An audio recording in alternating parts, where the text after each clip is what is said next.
यहाँ पर सफलता और असफलता पर एक प्रश्न दिया गया है जिसे हिंदी में उपयोग किया जा सकता है।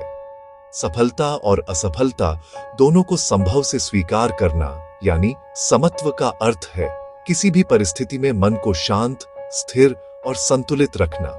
यह विचार भगवद गीता से विशेष रूप से जुड़ा है, जहां श्री कृष्ण ने अर्जुन को सलाह दी थी कि कर्म करते समय फल के प्रति आसक्ति न रखें और सिद्ध असिद्ध, सफलता असफलता, लाभ हानि, सुख दुख में संभाव बनाए रखें।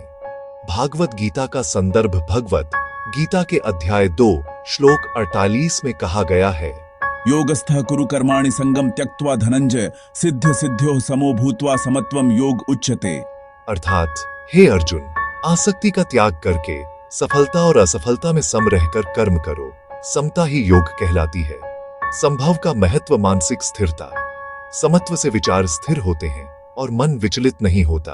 संतुलित दृष्टिकोण, सफलता पर अभिमान तथा असफलता पर निराशा नहीं आती। आत्मिक शांति, सुख दुख, लाभ हानि, सम्मान अपमान में मन शांत रहता है।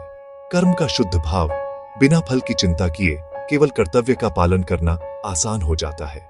समत्व कैसे विकसित करें? सफलता या असफलता को स्थायी न माने, सब कुछ बदलता रहता है। स्वयं की कीमत को उपलब्धियों या विफलताओं से न जोड़ें। प्रयास में ध्यान केंद्रित करें, परिणाम में नहीं। ध्यान, आत्ममंथन और सत्संग से संतुलन और समता का अभ्यास करें। बुराई त्यागने और अच्छाई को स्वाभाविक रूप से अपनाने का प्रयास करें। वास्तविक उदाहरण मान लीजिए, कोई विद्यार्थी परीक्षा में उत्तीर्ण होता है।